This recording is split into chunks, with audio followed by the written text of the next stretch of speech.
muted, did have the feedback because it's gone now. My internet connection is sometimes a little unstable. If you don't hear me, just start waving at me and I'll wait till my connection comes back. So that being said, what I'm going to do today is very quickly go through the budget and give you a little background. This is the budget that we pretty much presented in January of 2020 to the board. At the time, we went into it with an anticipation of level funding from the Commonwealth. I prefer to go into budgeting that way, never presuming that we're going to get anything from the state. So we went in with a level funding mindset, and my departments originally came to me with their requests. I shaved off about $1 million on that. Schools shaved down a little bit. And then we were still about $472,000 apart from the schools when I proposed this to the board. Right after that, we got word from the Commonwealth that there was going to be a student achievement funding source and that it likely would lead to possibly $800,000 or $900,000 for the schools. At that point, we really didn't worry much about the 472 because even though he couldn't use the student achievement money for that, Dr. Marcus, he could repurpose some things and basically help offset that gap. So that we sort of let that lie in waiting for funding. Well, then the whole COVID crisis came in and we have no idea what funding will look like. So what we did when we presented this to FinCom, the board was not in favor of doing massive cuts on the budget. They supported holding the budget intact with level funding, which is what I actually want. We worked with Mr. Tronfio, who's on the meeting as well, and Mr. Tronfio worked still to reduce that 472 gap with the schools so that we found a common ground with the schools. We both could move forward with our budgets with about $100,000 and more from cuts from me, about $100,000 and more from cuts from Dr. Marcus, and about 200 some odd thousand in magic that FinCom can work with, shuffling a bunch of our accounts around and still keeping the towns financially stable. We, in our budget process, continue to comply originally with FinCom's request to reduce the dependence on free cash. I mean, part of what I'm here to say to you is that, yes, I realize COVID is a challenging situation. Stoughton went into this budget season in relatively good shape. We have consistently moved toward reducing our dependence on one-time funding sources. So we relatively were not in horrible shape going into this. When COVID hit, we already had met our hotel receipts for 2020. And we were about $90,000 off from our restaurant receipts with a whole fourth quarter to go. We received some of those back through takeout and delivery options that went. We may be a little bit off on that, but basically 2020, we're going to weather okay.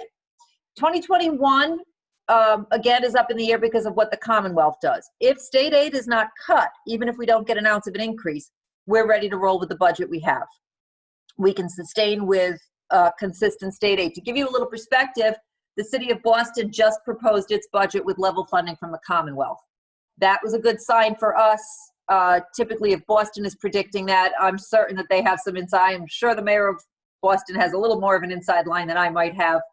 So that was sort of good news for us. The Commonwealth has indicated that we'll level fund at least the first few months of next year. We are hearing that as recently as yesterday. We are not looking to go with a 1/12 budget as is allowable by DOR. It is extraordinarily complicated. Dr. Marcus, who I believe just joined the call, and I have both spoken about this. We are not in favor of this. We don't spend our money on a 1/12 basis, and it's 1/12 of your last year's budget. There are actually things in this year's budget that we've reduced.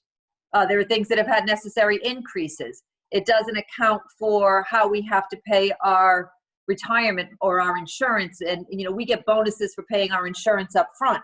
So 1/12 is not an even 1/12. We do, however, have an emergency plan in place for that in the event the town meeting did not get completed by June 30th, if we had some horrible crisis with the technology, if town meeting doesn't support this budget. We just in due diligence do have a backup plan of a 1/12, though it is not a favorable option from my perspective. I believe Dr. Marcus agrees, and Bill Rowe certainly advocates against doing that unless we absolutely have to, our town accountant. So just to give you a broad perspective on where we're at, a sort of an umbrella view of everything, that is where we are at. One of the other reasons that I don't want to present doom and gloom, because I don't think we're there yet, and hopefully we won't get there, is that this is a tremendous time for developers who have a little bit of money to start investing in communities. And I would like Stoughton to be one of those communities. I was just told by our planning director, I believe we have 5 projects that are ready to go in front of the planning board in the next couple weeks. That's tremendous. These are redevelopment projects. These are mixed multi-use projects. One of them is the Malcolm Parsons project, which I know everybody, I see some thumbs up on that one. So just the fact that we have 5 or 6 developments ready to move forward means that our permitting fees will be in place. That's going to help us with our permitting fees. And more than anything, that shows that Stoughton is a town people are still willing to invest in. Because we were relatively stable going into this, we'll weather it okay. We had a strong rainy day fund. We have a strong stabilization setup, which makes us still viable. We still have good public safety. We still have good first responders. We have just redone our downtown traffic patterns. Those are all the things of a positive, healthy town. I'm not ready to send a message that we are not that by panicking and slashing budgets, laying off firefighters and police. Those are the things that I don't want to do too soon unless we absolutely had to. That all being said, I've been very clear that if we need to do an early fall town meeting, I anticipate we will. We probably will do an early one for the simple fact that we've removed a lot of the borrowing articles from the warrant so that we don't have to deal with borrowing articles going into this virtual town meeting. Those borrowings we will need to do if all goes well. So sooner rather than later, we will have a fall meeting to answer that question, because I'm sure some of you are wondering about that as well. So with that, I'm just going to pop to the budget now generally. Hold on, bear with me. There we go. I'm learning my technology as well here. So if you have a question in between, pop yourself off mute and feel free to interrupt me. We went through the standard budgeting process. I have my budget team together. Mark Tisdale's my right hand on all of this. As you know, he was interim town manager, and prior to my coming in, has a great handle on the town. And you can see the list of people who were involved. They were tremendous, and they have continued to be advisors to me as we have moved forward. I had a couple of directives from the Board of Selectmen, and now the Select Board. Increased emphasis on code enforcement, maintenance of service, so an effort for level service, consideration of energy sustainability, grant generation, and reasonable consideration of revenue and growth projections. Our staff goals, we're always looking to increase efficiencies. I had to look for projections for labor negotiations. We had the library is under a 3-year contract already going into this year. I have 2 unions coming off of 1-year, 1.5 deals. That was SPEA and Fire. And then I still have the 5 others outstanding to negotiate. Tight spending patterns, continued tight spending patterns. Level services again for the public, a fair consideration of the school department budget, and cost savings through consolidation policies, and we continue to do that. I want to say Dr. Marcus and I sat down back when he first came on board, and prior to the budget process, the school committee sat with the Board of Selectmen. We've had a lot of open dialogue with the school department and the school committee, and I think that that's been great. Even that 472 gap that we had is 0.5% of our budget. When you compare that to the fact that we had over $1 million in gap last year coming into town meeting or coming into FinCom, we've really made huge strides. And again, we would have worked even more earlier to get that down, except that we thought we might have had the student achievement money. So I really want to thank Dr. Marcus. It's been an extremely positive process with him in that role. We both, I think, have a somewhat passion and understanding that we work for all the people of the town. He doesn't have just the children, he has their parents. I don't have just the parents, I have their children, and we all feel that way collectively, I think. Key budget drivers, this is really important. Norfolk County Retirement System has a 7.06% increase. We have no control of this. This is what we have to pay them. This is what they base their assumptions on. We're at the whims of how they actuarially run their numbers. That's our biggest driver. I mean, we have a 2.5, Prop 2.5 increase. We all try to gear our increases toward that or under, but in order for anything to work, we have to consider that our retirement costs go up 7%, and that's huge. The healthcare increase, we put at 2% this year. Last year, we did not increase it at all. Part of that was because our unions all agreed to go onto a one provider plan. We saved some money on that. It's a much better plan. We started moving toward more telemedicine programs. COVID has actually helped us with that because people don't want to go to walk-ins. And when people go to a walk-in clinic, as a rule, it's anywhere between $350 to $500 on average when someone goes in, let's say, with an ear infection, and that doesn't count antibiotics or anything else. With telemedicine, if you call in that same ear infection, or if you burn your hand and you call it in, there's no cost to the town or you as the payer, the employee. It's basically a free service, if you will, and then you may have some prescription coverage. So we save, let's say, $400, $450 every time somebody uses telemedicine. That adds up very quickly. This is on both the school and the municipal side. We are self-insured. Every penny we spend counts. I really want to make a move toward more education on what self-insurance means for employees. People don't always realize when you go get an x-ray at that walk-in, if you have to go to an orthopedic doctor, you own that x-ray. You want to take that x-ray with you, because when you go to your orthopedic and they take another set of pictures, the town gets charged a second time. That costs us all money. That comes right out of the healthcare trust.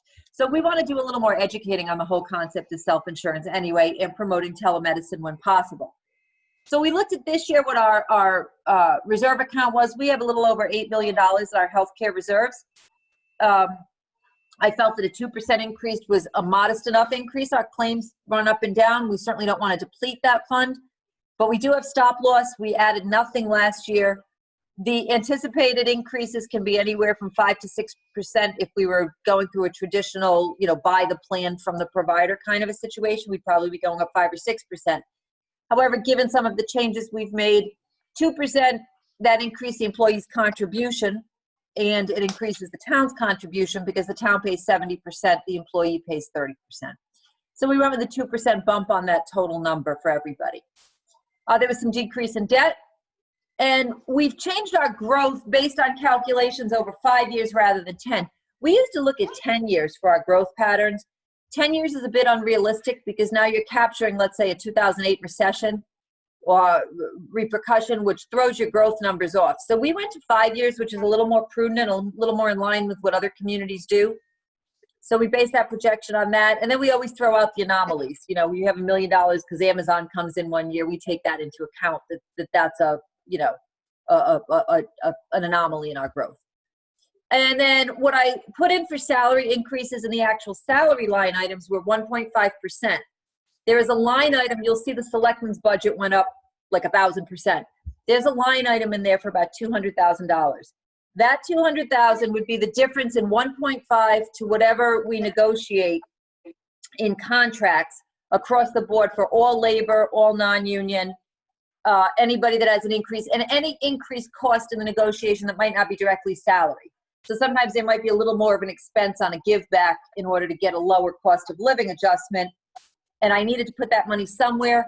I could have sort of buried it in the salary line item, if you will, but I just felt that this was a little more transparent for you all to know above 1.5 what kind of money I was going to, I hate to use the word play with, but effectively play with between 8 unions and non-union. For the record, non-union this year will stay at 1.5 regardless of what labor gets, given the COVID situation. I was hoping to go a little more because they went 1.5 last year. But given the COVID situation, I'm asking my non-unions again to take a 1.5 as opposed to anything more, given the situation that we're in. And it also helps me in terms of negotiations when we're not giving a huge amount to non-union and then asking unions to come in less. I've had a lot of questions as to whether or not I should ask for concessions from unions or wage freezes at this point. We've negotiated 2 contracts in good faith that I'm going to be presenting at town meeting. They're very good contracts for the long term of the town. At this point, after negotiating those in good faith, to ask for wage freezes without knowing that we actually have cuts coming would be a bit disingenuous. And I can tell you from my experience, I can get concessions from unions and wage freezes if I know what the cuts are specifically. So in 2009, I lost what I was in a community in Rhode Island. We lost $7 million on the municipal side from the governor in January of 2009 and had 6 months to make it up. When I lost that $7 million, I went to my unions and I said, I need X amount of money from this union, this union, and this union. And I could do it because I had a number in front of me. I can't go into unions right now vaguely and say, well, over the next few months, we're going to find out if they cut, we'd like a wage freeze. If the Commonwealth cuts in September or October, I certainly can come back to them then and ask for that. And that's when I'd be coming back to town meeting to make some decisions as well. At those points, if that happens, that's when we'll look at layoffs, we'll look at furloughs, we'll look at reduction of staff if we have to. But that just gives you background. Yep. To get off of this slide. Yep. I just want to verify. So the 1.5 is in every line item, every salary line item in the budget, but what's in the selectmen's budget is extra in case you need to go that way. Exactly. That 200,000 is what would be divvied across the board if, or however it would get divvied up. One of the reasons I put it that way as a lump sum is, you know, this part of the strategy negotiations is a little bit of a poker game, and it wouldn't specifically say exactly what percentage would go. Every union's a little different depending on what give back they're willing to give on other things, how much we would give on a COLA. And a big thing that's happening here is the contracts that we're negotiating pull everybody off that 2.5 grid. Everybody was getting the automatic 2.5s for 10 years and then 2.5 beyond that. We stopped the 2.5 beyond that last year, but still anybody within their first 10 years is getting an automatic 2.5. So part of the problem I have is I have to have enough money in there to also offset those people who might be getting 2.5s if the contracts aren't settled. So that's part of the challenge that we face there. So yes, that's the 1.5 is built in. Is there, and if this isn't the right time, I can wait till later, but are there any new positions in this budget or any partially funded positions in this budget? There is, it's not in the budget, but what is negotiated in the fire union contract is an assistant chief that was referenced in an old contract but had never been codified. In trade, though, we reduced a firefighter position. So it's an equal number of positions still. There's no increase in position there. And that position is offset by some givebacks. They got rid of a 3% stipend for day staff that offsets the cost and the increased salary for that firefighter. So it's the same number of positions, just different positions. And it's not partially funded. We're not going to have to make up next year. No. And then the other position, there was an increase of a half a police officer position 6 months in. In the negotiations with FinCom after, we agreed not to fund that position this year, to remove that request for a half a police officer this year and hold to find that 100,000 we needed to close the gap. And the only position, we also have agreed, I think we agreed that we would hire the, if the Board of Selectmen hires for the clerk's position and they keep the interim clerk who's in there in that position, we will then need to backfill her position. We've agreed to hold on hiring that till December, but the money is the money for December on is in there. So there might be an increase of 6 months of that, but that's what came off to cover that 100,000. Okay. So we're not burying ourselves for 22. Good. Is the goal here. And you bring up a valid point, because 22 could be very tough. You know, 21, this coming year, the Commonwealth still has all the income tax from 2019 coming in. It's just coming in late, but 2019 was a solid year. The concern for next year is that 20's income tax going into the Commonwealth could be a little low for people not working the first part of 20. So I don't want to bury us for 22 because I don't know what's going to happen with the Commonwealth in a year. So we've done that for too many years and we need to stop it. So I very much appreciate that. Yeah. And that's the goal of getting off one-time budgeting, structural deficits, using revolving funds to plug holes. It's dangerous. So yeah, I mean, it's not as ideal as we'd like it to be. I'd like to even get away from it more. We're working away from free cash every year. Unfortunately, COVID forces us to use some stabilization money here and there. It's not ideal, but because we were working in the right direction, we'll weather this. Thanks, Pat.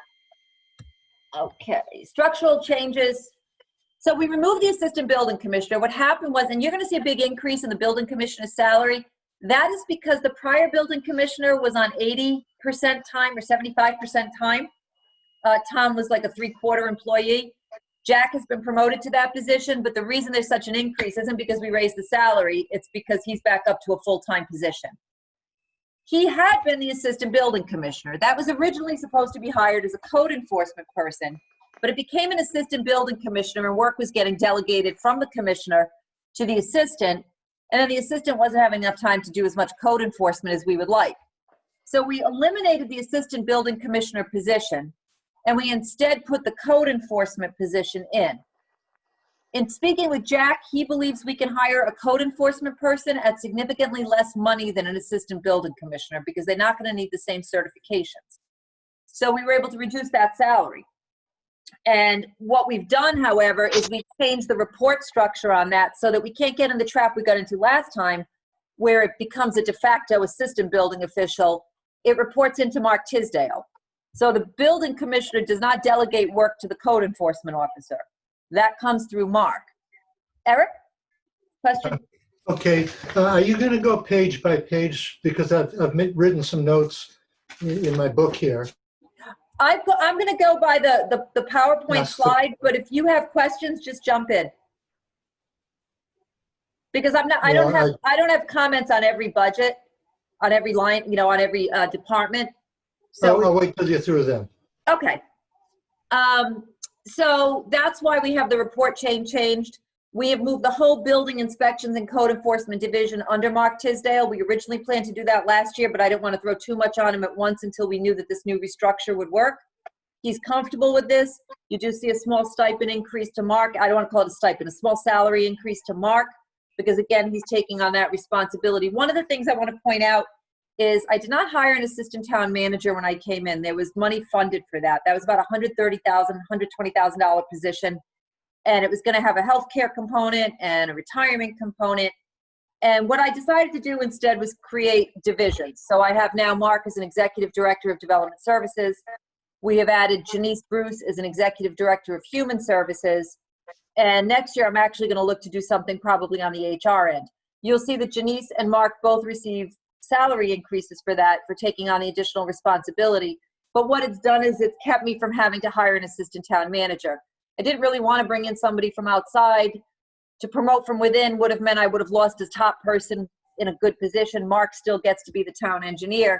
So effectively, we save a lot of money because he still serves as the town engineer and takes on added responsibility. And the same with Janice, who stays in her role as BNA, but she was negotiated out of the labor union to move up into that position. Are they in the engineer? I don't even know what budgets they're in anymore. I've kind of lost track with the movement. Yeah. And there's nothing like on the like page 61 that has the list of the budgets. It doesn't mention things like, you know, human services or There should be, there is like a reference. budgets. Yeah, there is one line, it's a one-line budget, development services. And, oh gosh, let me get my glasses. Is a one-line I'm budget. taking mine off to look. Getting older is a little tough. So there is a development services and it's a one-line budget. Oh, page 89. Yep. And the same with human services in there somewhere. Yep. Okay, I just wanted to know where to look. Yep. And you'll see I he, can you know, check it's when we all, get there. Thank you. yeah, development services / engineering. And the department head salary, we had it as a stipend, I think, before we decided it should be a salary. The only place you'll see still a stipend is my IT director, Trish, is also serving to do the grant oversight for Oasis and any other grants that come along. The reason we did not loop that into her salary is that is not typical for an IT director. So if Trish left, I didn't want it to be buried in that salary if I had someone come along who could not do that role. So we kept her separate as a stipend. In the case of a Mark or Janice, we would be replacing them with someone with that skill set. Creation of a part-time code enforcement. So we were going to hire part-time, and it was probably going to cost us $20,000 or $25,000. At that point, our assistant town sanitarian said, "Listen, I got more time than I need, and it's so nice to have an employee actually say, I got extra time in my day, and I'm willing to do more work." So what we did was, instead of spending about $20,000 or $25,000, we increased the assistant town sanitarian salary by about $5,000 or $6,000, and he will now serve as a part-time code enforcement officer in addition to his duties as the assistant town sanitarian. The budget reflects a 50% increase because if he's splitting his time, we can't use that revolving fund money to cover his other time ethically. So we have to legally carve out 50% of his duty and 50%. And he probably will be spending his time accordingly 50-50. So it shows as an operating budget increase, but there's an offset in the revolving fund on the Board of Health. there's again, the change in report structure that I just mentioned. A couple of other efficiencies, we created the Division of Human Services, Recreation and the Youth Commission are under that, as well as the Council on Aging and the VNA. Let's talk a little bit about Recreational Services and the Youth Commission. This has generated a lot of discussion. Years ago, there was a Youth Commission director and a COA director. The COA director left, and Youth and COA were combined under one director.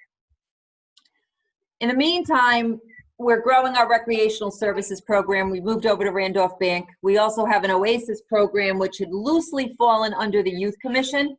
But frankly, OASIS covers recreation, police, schools, Youth Commission. OASIS is a prevention program that really crosses a multitude of town departments and human services departments. So in looking at this and in doing some restructuring and looking at really where the skill sets we needed were, we decided that we had a lot of strength in the COA in our program coordinator level, and we elevated the person who is the program coordinator, and she is continuing, her name is Robin Cardoza. She is continuing to run the COA for the day-to-day operations. The COA, these programs now all report into Janice Bruce. Janice is extremely adept in the human services and health fields. She, through her work with VNA, is extremely cognizant of mental health issues and particularly issues facing seniors. And we have moved that with under Janice. And then Youth Commission has been moved and consolidated with Recreational Services. I want to be clear, the counselors themselves are staying at the COA. There was a lot of discussion on that. It was a big concern of some of the counselors where they weren't so concerned about their report chain. They were far more concerned about where the location of the counseling was for the sake of the children that they're working with. They asked if I would keep it over at the COA. I was going to move it over to the backside of the recreation building. We agreed to keep it over at COA. They felt it's more confidential for the kids. What we did move over to recreation is OASIS, because there's a direct link between recreational programming and OASIS programming. OASIS itself is still run by Stephanie Patton. She's very, very good, very well respected in the area of prevention. Stephanie reports into both Janice and Trish. Stephanie will report to Janice for clinical and health information, and to Trish Shropshire on the grant programs. These are the types of things, as I said, Trish is particularly strong on, is grant oversight. I always like an extra set of eyes looking at grants and grant purchases. Even within my own departments and divisions, we always have checks and balances on grants just to make sure we're fully in compliance. So OASIS is housed out of recreation. Youth Commission, the clinical social workers are still on staff. Our 2 clinical social workers are still on staff. On a day-to-day basis, they report into recreation for their scheduling. If there are personnel and discipline issues, that will all fall under recreation. Janice is still our clinical advisor on all of this if there are any concerns or issues clinically. We have 2 very competent licensed social workers in that role. We also still continue to have our licensed social workers over on the COA side. We're looking for greater coordination of community events here, particularly with OASIS again and recreation. With COVID, we may have lost a little bit of sight of some of the prevention things that are necessary, the opioid crisis that we face nationally, as well as clearly in town. That hasn't gone away. In fact, if anything, with the fact that so many people are at home and a lot of the mental health issues that are cropping up now, this prevention program becomes even more important. In fact, I had Stephanie working on links and outreach for people who are in recovery and addiction programs. I mean, right now, for example, things like AA meetings were canceled. You know, where do people go who might be coming out of a long-term recovery program? Who do they turn to? So Stephanie has been very, very helpful with those programs. And then as far as recreation, I want to do more, Matt wants to do more with using the golf course for some local programming for kids, giving our local kids an opportunity to maybe get out on a golf course at a financially affordable price, working on some golfing programming and taking advantage of that. And Matt is a very, very good manager. Matt actually has assisted us in reopening the golf course because we had to do some online programming and our volunteers at the golf course weren't necessarily comfortable doing that. So Matt used his recreational programming software to actually do our tee times over at golf. So I really want to try to keep golf, the golf course is not under recreation, but we're really looking to grow our recreation programs. And we have a real good leader in Matt right now doing that. Since we've moved over to Robin? Randall, yes. Sorry, Yeah. you cut in a little or cut out a little bit. Can you just quickly go over the counseling for the youth commission? Are they being supervised by who? The supervision, the day-to-day supervision for scheduling and personnel issues is going to be under Recreation. That'll be under Matt Cauchon. The clinical supervision, if there are any issues, will be under Janice Bruce. Janice Thank you. oversees that whole division. Okay, thank you. Okay, so let's see where we're at. Oh, here's the ugly one. Notable increases in the budget. This is the one we don't like. This, other than our 7% on our retirement increase. The unemployment line item went up 25%. That was based on actuals last year. We are self-insured for unemployment. One of the reasons I've been getting a lot of questions as to why I didn't lay people off during COVID. To be honest with you, we save very little and we have to lay off far more people than we actually can afford to lay off for services to be able to save enough money to make it worth it. So in some cases, we kept people employed and gave them assignments to do from home where we could, picked up extra work, had part-time librarians over at the golf course, for example, and moved people around to try to keep people employed because unemployment is expensive for us, actually. And there was not a clear answer on that $600 benefit. We were not receiving clear answers on what happened if you were self-insured, and it actually could have ended up costing us some money. So, but for next year, that number is in there, not based on COVID. That number is actually based on the number that we had. Legal counsel was up for labor contracts. We still have some contracts. Once we get these in place and we can get people off the grid and get at least 5 or 6 of these contracts hammered down, I'm hoping that number can go down next year. The board did ask that I had labor counsel with me during my negotiations when I was hired. I am hoping that after we go through a few rounds, we may be able to reduce the number of times that they need to sit in with me. In the past, I have negotiated without legal always in the room and for contract negotiations, and then simply run all my language by them. I think as I feel it out, there may be some labor groups I'm more comfortable negotiating without legal counsel than others, to be frank. And you know, I'm hoping down the road to be able to reduce some of those costs by being able to work with the board and say, okay, let me pick and choose who I'm comfortable in without an attorney, and frankly, who I'm not. I mean, a lot depends on the union, their agendas, their history, their relationship with the town in the past. There's, as all of you know, a lot of turmoil in the history of the town, and we're trying to work through that. Robin? Yes. Robin, I'm sorry, did someone else have a question? I do, but you want to go, Pat, or? Sure. My question is, town meeting had to approve the grid as well as putting people in the grades for their positions. So I'm not clear why we can just do away with the grid when that's some. So the grid itself. And I can't remember, Jim, maybe you can help me. The grid itself it was voted in by town meeting into the personnel bylaw. They are not actually in the contracts themselves. It's references to the grid in the contract. So what was happening was it was sort of negotiated that salaries would be in accordance with the grid. So the town meeting doesn't vote, the town meeting votes the contract separately. So when you vote the new grade and step systems in the contract, that's how town meeting votes the contract. Last year, you all voted a 1.5 grid when I asked to have my non-unions take a 1.5. And town meeting voted for that. So the actual grid in the bylaw is a 1.25 grid with a 0.25 COLA. That's the new grid that you all voted last year. I guess that's my concern, because the whole point of the grid is so that we don't go back to the days where we had 2.5 plus COLA, and we did that all the time. Jim, you probably remember. It was crazy. Yeah. So people would say that, well, we didn't get much of a raise when in fact they did. So are we going back to those days that we're giving COLA plus steps and potentially lane changes? Yeah, no lane changes on the municipal side. What you will see is there are the ones that have come off the grid have far less steps and smaller spaces between the steps. And so, for example, in the DPW contract, there are 4 steps of 1.5 between each step. And the only people who receive a COLA and a step are the people in their first 4 years of employment. After that, all they receive is a COLA. So your DPW workers, for example, are going to receive a 1.5 next year. If they're on the grid, if they're in their first 4, they might get a 3 if they're in their first 3 years of employment. But if they're outside of that, which is the vast majority, then they're only going to receive a COLA. This is in line with really what other communities do. This is in line with what the vast majority of communities do. The 2.5 over 10 years is a guaranteed 25%. It's just not sustainable.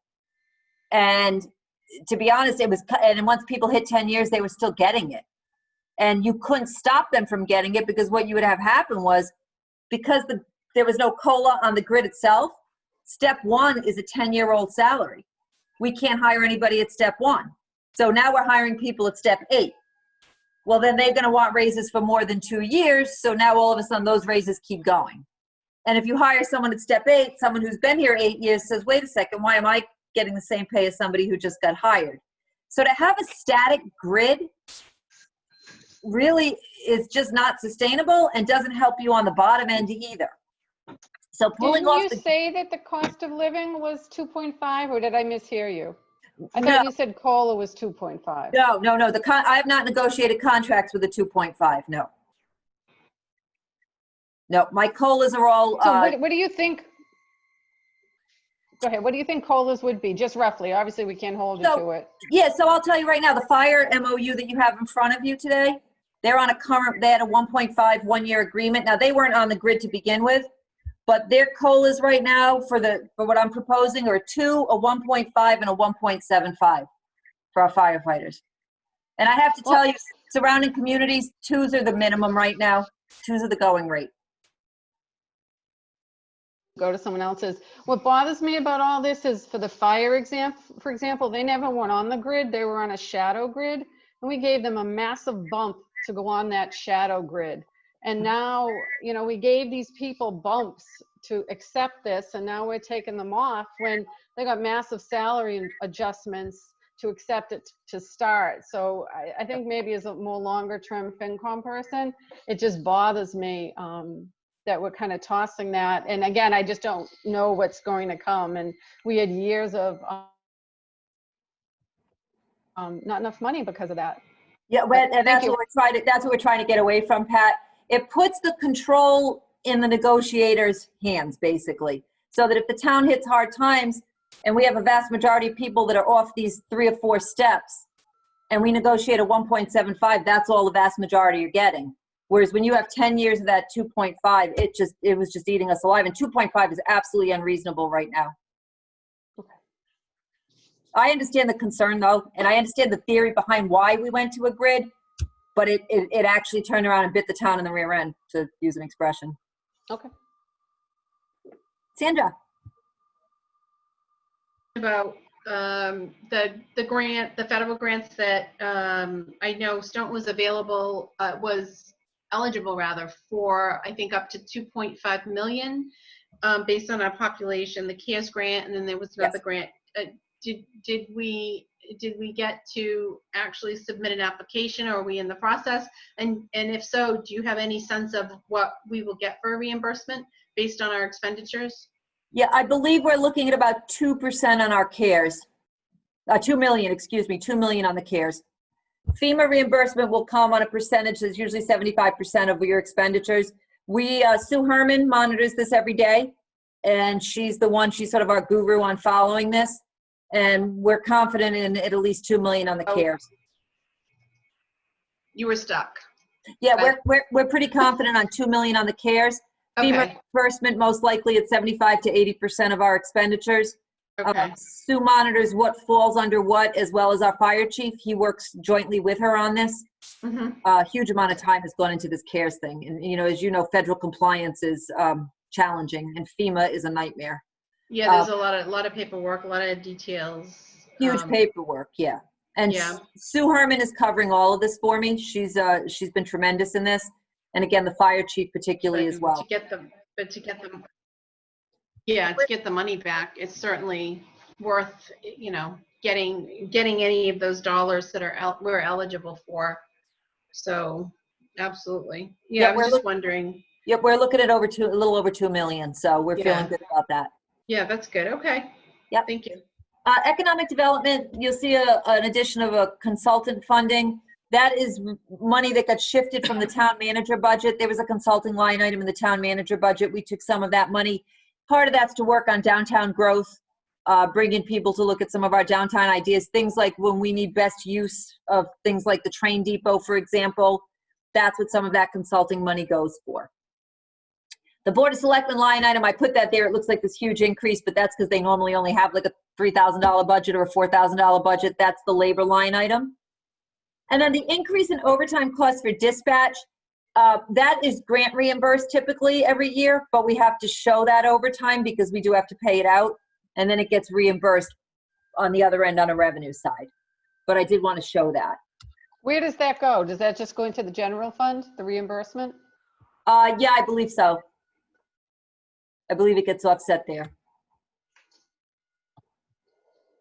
Notable decreases, we like these.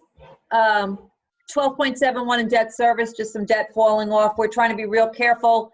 We've reduced borrowing for this town meeting for some of our capital expenditures, and we're putting those off to the fall on most of them. But, you know, the rule of thumb is, you know, every time you pay off a plow truck, you sort of rotate and start buying a new one. You always kind of want your debt to fall off and on somewhat evenly and maintain a balance. But there's some debt that falls off because of major projects that you may have had long-term borrowing. This year we have a little bit of debt fall off. Cedar Hill subsidy. I promised you guys last year that we would start reducing this, and I'm thrilled that we have. And this is really reflective of last year, because you're always a year behind on your golf course, on your enterprise subsidies. So DOR requires us to look at what we were at a year to the point of producing this budget. At that point, you don't have your spring numbers for golf, so it's always a little lower. But the year prior was significantly improved. The fall prior was significantly improved. So we felt confident we could reduce the subsidy. This does not include the new concessionaire that's going in and the contract that is set up with that, which has rent payments as well as utility payments. I know that's been a huge issue with the town, rightfully so. And it doesn't include what revenue we may generate with the new par 5 in place, the 6th hole having a par 5, and hoping that that will draw more people in. I will tell you that since we reopened, it's been amazing. Tee times have been packed, and as packed as we can be with COVID, we're full. The concessionaire has invested a significant amount of time and money already into that kitchen. They're ready to start with outdoor dining and delivery in the next several weeks, and we'll start paying rent. I did let there be a sliding scale on the rent because of COVID. It's a little lower than what the final number will be until they can have indoor dining, just in an effort not to crush them before they even started. But they started paying utilities immediately upon going in there and doing work in the building. And we agreed, because we do know that our septic is weak, and if Park Street sewer happens, that may become a non-issue. But the septic is weak there. We agreed that we would do 2 pumps a year, but if their business got good enough that it was using that much more of our septic capacity, they would be required for any pumping above 2 pumps a year on that. So, but we were able to reduce that subsidy a bit this year, and I'm confident we will continue to do so if we can keep the golf course opening and functioning outside of pandemics. The reduction in the town manager budget, that line item is reduced again because of economic development. I think that my salary reflected more of a raise than a 1.5. I can't recall, Mark and I had discussed this, and I think he wanted me to put it in as more than a 1.5, but I am taking a 1.5. It was officially put out in front of the board last night, and I've spoken with the board that at this point I don't particularly foresee ever trying to take more than my own non-union staff is getting. So there's a 1.5 built in for me, though I think that number may reflect a hair higher than that, what's in there. 11% procurement savings. So this is phenomenal. Fran Brugnini stepped in as our procurement director, and she had been the deputy. She has agreed that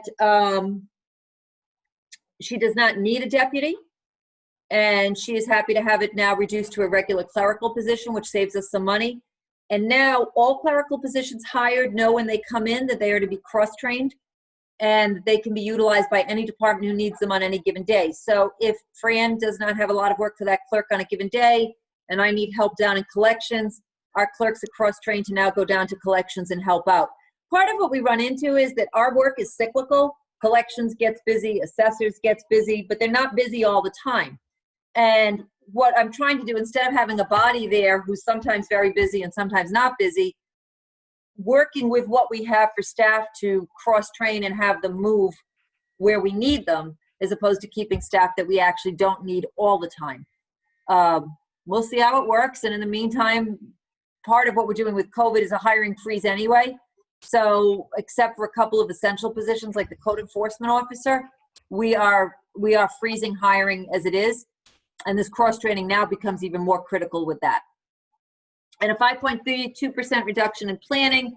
And that was because this planning director, the other planning director, had been here several years and was at a higher salary.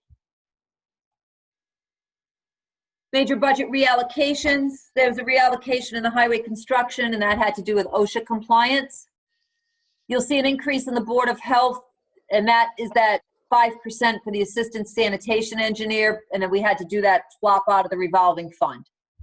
There's an 83% increase in recreation, but 100% decrease in the youth commission. That's just simply a budgeting line item because we had to zero one line item to physically move it into another line item. But recreation's overall cost dropped a little bit. Part of it's a salary drop on the 2 people who are in there. And then the water enterprise fund dropped 13.2%, which is always nice. Salary adjustments from restructuring. We saved with the restructuring a little bit over $50,000, and that does not count the healthcare and retirement costs in those savings. I think you skipped the youth commission in the last slide. Yeah, that was the decrease of 100%. Right there was a decrease of 100% because it got moved under, but it's offset, but there's an increase in recreation for it. Those staff members are still the same counselors. It's just, it's a budgetary thing. I can't have it as a separate line item. And it used to be very confusing because it was separated out even though it was actually under with COA. So we've tried to carve those out to be cleaner, and but the money's all still there. There's no decrease in funding to the Youth Commission, except for the removal of the 50% salary for the director's position that we removed. And that same 50% also came out of COA. So it was about a $105,000 position we were able to eliminate with a stipend, or an increase, I should say, going to the person who's going to manage day-to-day at the Council on Aging, and an increase to Janice Bruce. The recreation director did not get an increase in his salary for taking on the day-to-day oversight because we realized that a lot of the clinical questions are going to go to Janice anyway. And he's basically taking on the oversight of a couple of staff members. And he's fine with taking that on without an increase to his base. We brought him in at a fair salary, and he's comfortable with that. So the savings was approximately 50, and as I said, that doesn't count healthcare and retirement from the elimination of a director's position. And again, we increased Mark's salary a little bit because of the building department, the sanitation, as I explained it. Trish is simply on a stipend for overseeing the OASIS grants and frankly any other grant issues that we may have that I don't give to Sue Herman. Sue is so busy with CARES and anything else that comes in with FEMA when we have snowstorms and everything else, that as we get different grants, I do want to be able to have somebody else be able to be a set of eyes on them, and Trish will serve in that capacity. The Director Youth Commission Council on Aging position is a 50% savings in each of those departments on the director line item. We had a decrease for the code enforcement manager from an assistant building. Janice's stipend, and then a moderate increase. This is separate from the restructuring. There was a moderate increase in the HR assistant position. We negotiated that position out of the union. It is a confidential position. HR positions should not be in labor unions. They're privy to everything. And I have to tell you, that's a 2-person department, and Tracy, the particular person in this position, does all of the health care for the schools and the town and the retirees. They're responsible for all of the payroll for the town. It is an overwhelmingly busy position. She's been working well out of her classification for several years now. So that's the increase in that salary that you will see. And even with all that, there's still a savings of actual operating $50,000, and again, plus a health care plan and a retirement. The structure change, this does not have a cost implication. This is a creation of a fleet maintenance division. We had all of our car repairs spread out evenly under all departments that might have used pool cars, for example. So engineering had, 2,000 towards brakes and oil changes, and inspections had 2,000 toward brakes and oil changes and repairs. But what we were finding is if a transmission blew on a car that fell under engineering, then engineering went through its whole budget for car repairs. But if all the cars did fine, I had other departments that weren't going through any of their car repair money, and that money was just getting used for other things in their department. That really isn't the purpose of having the car repair line item. So I had some departments running in the red because a car broke, and I had other departments that were running in the black and using that money for other things. Because there's fleet maintenance software, because our garage actually monitors all of this, it made a whole lot of sense to put it all under Public Works. All of those funds for car repairs went into that one pot. I am moving to have all of these general pool cars as opposed to assigned to specific departments. I want more people to be using town vehicles than personal vehicles with mileage reimbursement. There's a lot more accountability. I did have 2 new pool cars in my original borrowing. It showed like town manager cars, but they weren't town manager cars. They were pool cars that I had put in. But that was so that I would start requiring more and more that people use the pool cars versus their own vehicles, again, for accountability purposes and for reimbursement mileage versus using our own vehicles. Because of COVID, I held off on those 2 pool cars, but right now I still want to keep that fleet maintenance division. It's, again, just an operational budget thing. There's no cost, but it's just a little cleaner. If we have our cars do well, then there'll be a little turn back money in that line item. If one car, runs over budget and another car, then we're fine. Energy Sustainability Coordinator. The board had asked for this. The public had asked for this. These are usually self-funded positions that are grant-driven, but to get somebody in, you initially have to pay. I was asked to hire a full-time coordinator. I said I cannot add full-time positions. This was even before COVID. So then we looked at doing it part-time. If what I'm being told is true, that these positions do self-fund, then I think what we can do is hire somebody up front with short money, and if they're successful and can get the grants that I'm being told they can, then their grants should fund them from there forward. I've told towns save money on this. I do know sustainability does have a lot of weight to it. We are eligible for far more grants if we have a sustainability person. So I think it's worth the $5,000 investment. And basically I funded it for 5 months. I may change that $25 times 10 hours depending on who we bring in their schedule. But ultimately it's about 5 months worth of funding. At that point, I am hopeful that they will have generated enough money in grants to be able to sustain themselves. Whatever money we do get on this, we share with the schools. This is something that we're bringing in for the town as a whole. Consideration of the schools in this budget. As I said, I think we had a really positive discussion with Dr. Marcus throughout all of this in the school committee. The numbers we proposed in January of 20, my town departments requested about $1.5 million more than I gave them. So we reduced by $1.5 million. Our joint costs are 26.6. Schools had 51 requested, and we proposed 50. I do realize that included in that 51 is the whole charter regional thing. But ultimately, the bottom line is we were $472,000 apart. Again, we thought we might be able to make that up when we thought the Commonwealth would increase those cherry sheets. Now we're not confident on that. We want to stick with level funding, and Ed's on there to talk about if there are questions. We were able to find that 472. Dr. Marcus found 100. I found 100, and Ed found the other 270. Some general information about the process. We had about 120 line items that we changed over 3 major meetings with my budget team to close the gap on my department budget. So 120 line items were changed. We saved on snow removal beginning in 2020. When I came in, we were paying retainers to vendors to just stay on as a retainer, whether we use them or not. And it was about $100,000 a year we were paying per piece. We were paying a total, we were paying people based on equipment that they had, X number of dollars. So we had one company that was getting $12,000 just to sign on with us, in addition to whatever they made when it snowed. If they had loaders. Can you stop? What? How is that something that was never in any budget? Is that just in that blank check that we always said they could go over and we never had any oversight on? Mm-hmm. Okay. Pretty much. Wow. Yeah. I was a little floored when I found that one out. The genesis of it was that we were requiring an additional insurance for all of our vendors that we really didn't need to require. And frankly, large companies benefited because they were already carrying that insurance anyway. So the theory was we paid this little retainer to offset the insurance that we were charging because we weren't getting anybody in because of this insurance cost. Well, it really wasn't fair because the guys who already had to have that insurance anyway, for the size of their companies that they had, were just basically gaining money on the retainer fee. And the little guy was breaking even, the guy who has a pickup truck, you know?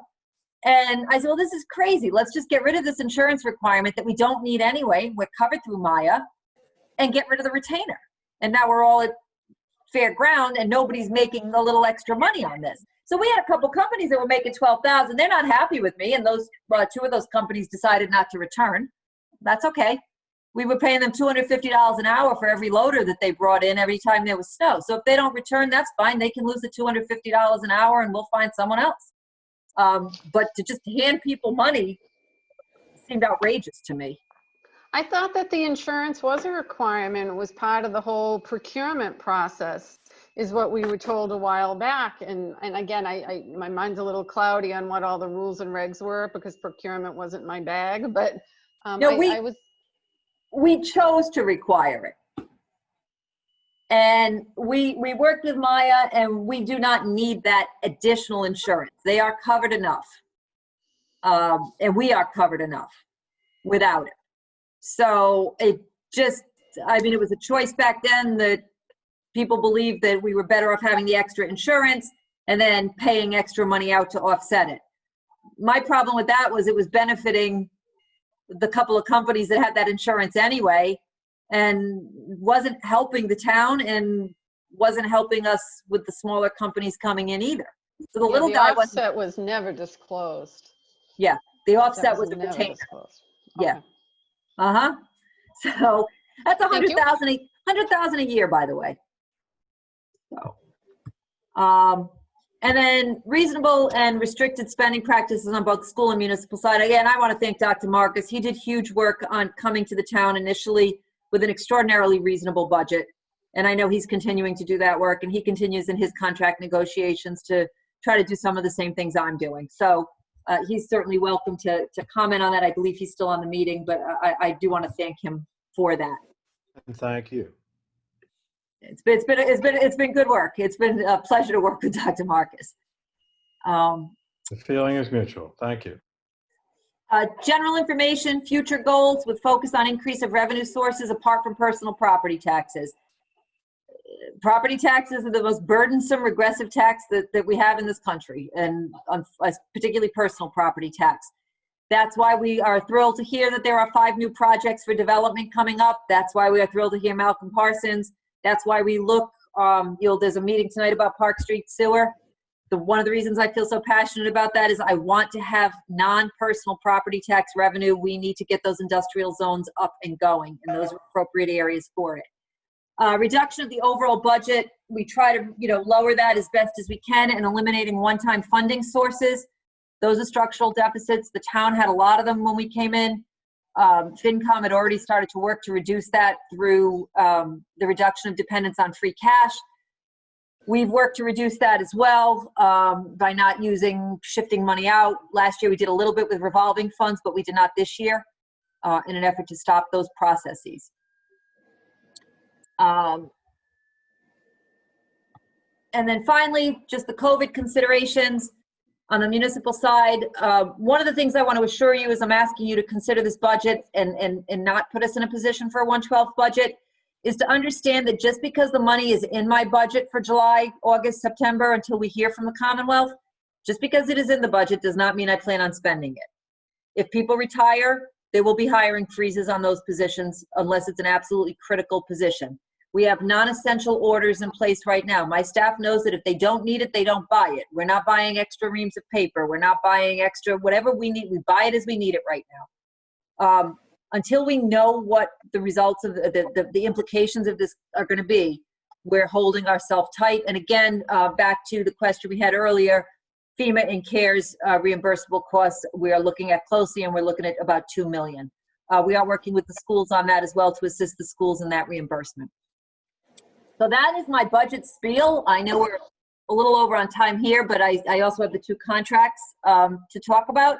So if we want to do a few questions on the budget and then go on to the contracts, whatever you all would like. I actually do have a question, and it's kind of the third rail, so if you don't want to talk about it now, it's fine, but with all the talk in just the country right now about defunding police, has anything been looked at in terms of reallocation of funds? I can guarantee this will come up at some point.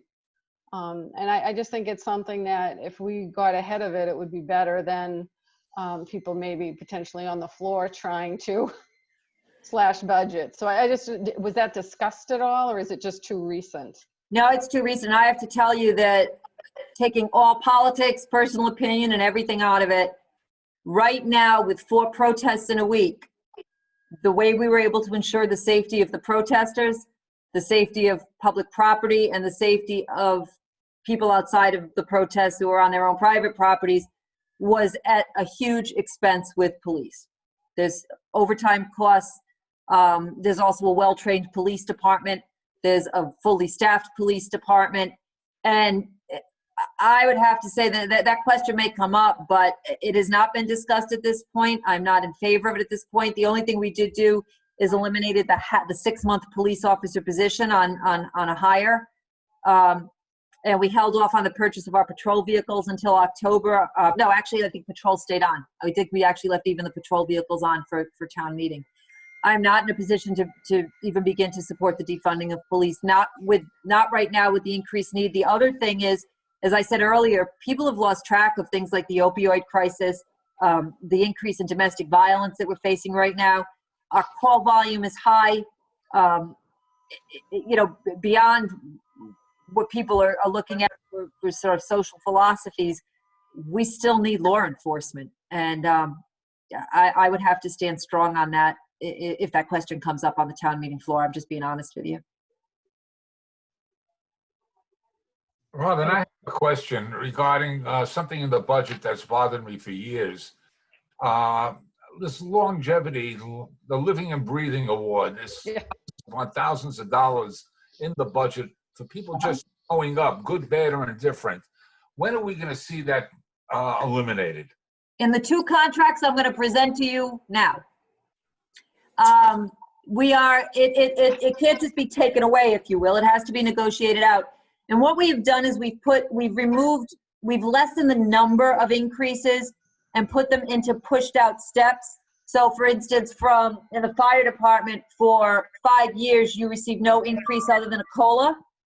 But in year 5, you get a 1% increase on the base and the COLA.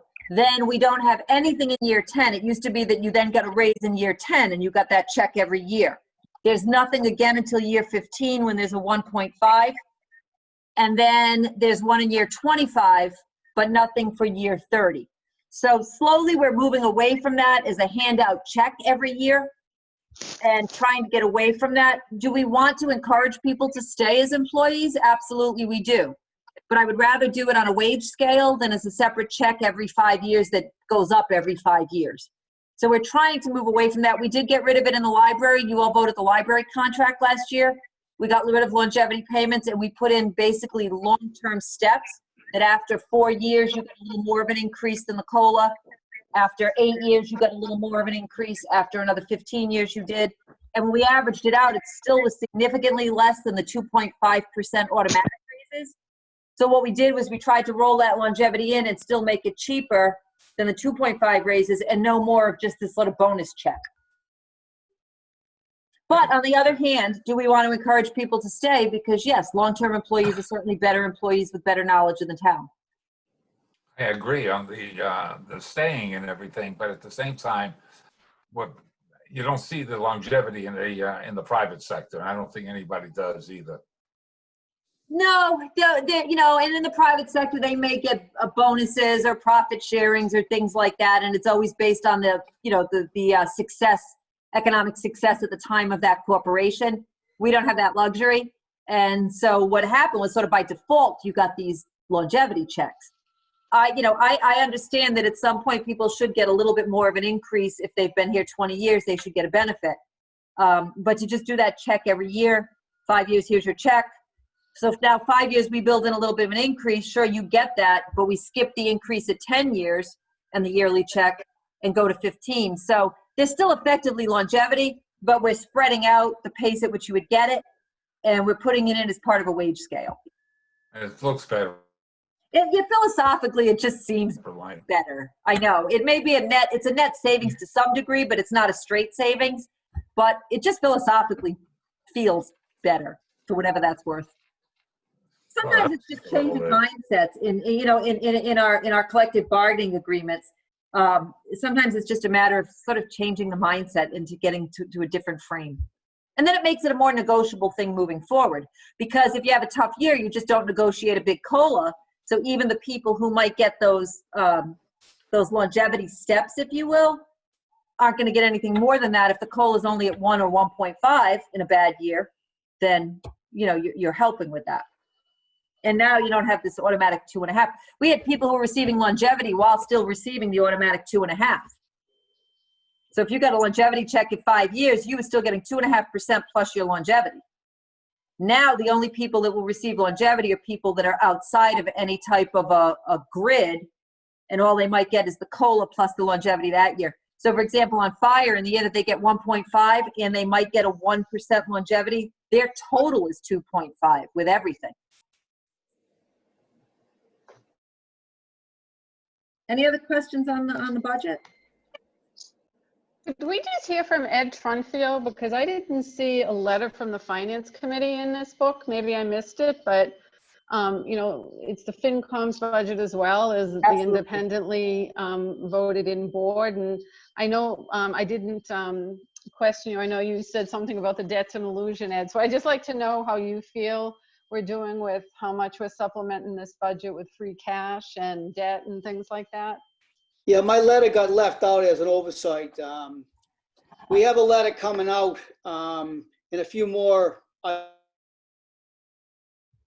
supplement to the warrant, and they're probably going to get. Well, I'm not sure they're getting mailed out to everybody, which hopefully you'll get before Monday, because they had to get all the new people and everything, the new reps and all that before we could mail them out. But that's coming. As far as the budget. The letter I sent out will hope everybody will support this budget for a lot of the reasons that Robin was talking about. There was some mixed feelings on the Finance Committee about maybe cutting more, thinking about the 112 thing, but you can't really run way too complicated. It's so much busy work for the accounting department that we don't have enough staff that keep changing it. Then we meet again in October, change it again. It's just, it gets way too complicated. And then that's when bad things happen. But overall, our budget, we've been taking it down. The free cash in this particular year for 2020 is a net of 3.2 was used to make it work. That's down from 300,000 from last year. Finance Committee goal is to reduce it by 300,000 per year, or if circumstances actual comes in less, then that's what you get for that number. And then we take 300 off of that for the year going forward. Because the ultimate goal is to get it to 0, and then we will determine whether a percentage would stay in the budget or not at that time. So that's where that one's at. The assumption here, we mentioned, we're pretty much assuming flat state aid. So we're going on that basis. And we're also going on the basis we may have to meet again in October to rejigger the budget. That's what they're going to do. So we'll see where that comes out. We may not have to meet if it works out. We don't know. And also, as part of this plan for this year, we're putting $1 million into stabilization from this particular year as a cushion for the 21 budget that we could use if necessary, which we will determine in October. And we basically got that money from, we got lucky on the snow. We had appropriated 500,000 overage that didn't materialize. So we took that out and stuck it in stabilization. And then we tweaked and scraped the 20 budget and found another 500,000 that's going. A into regular stabilization So we have a- funded? Yeah, regular one. Thank you. And we also were able to scrape up another 275 for the ambulance fund for this year. And there's already 75 in there that we're gonna pay cash for the ambulance that's gonna be requested for next year. So at least we don't have to borrow for that particular item. Because we really don't know where things will be going. Because 22 and 23 and facts and circumstances. We know local receipts will be going down. We don't know how much, which will affect 22. We don't know where the state's going to go down the road. And we don't know where all this COVID reimbursement, when we're going to get the money, what year it might fall into, and all that. So until we get it, we'll decide. But so there's a few pockets of cushion here and there to help us with this budget and future budgets. We just don't know the timing of when the funds are going to show up. We did a good job on squeezing this budget down. As Robert said, the overall increase was a 2.1, but a big chunk of that is joint costs, the pension cost and the healthcare costs, which you really can't do a whole lot about. Norfolk County gives us the number, that's your number, and it goes up 400, 500, 600,000 every single year. And they have to meet a 7.75 rate of return on their investments, and that's a pretty tall stretch for them to hit. So if they don't hit it,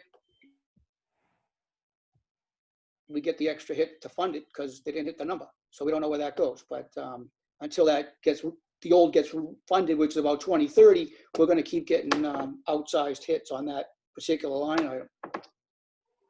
And that's one of the biggest drivers of the budget. So overall, I think we're in pretty good shape on the 21.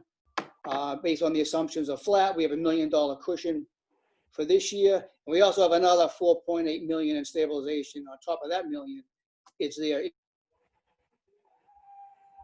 Determine some of these things later in October on what we're going to do, because I really don't know yet. If we use a stabilization 100%, we do a 50-50, cut the budget 100%.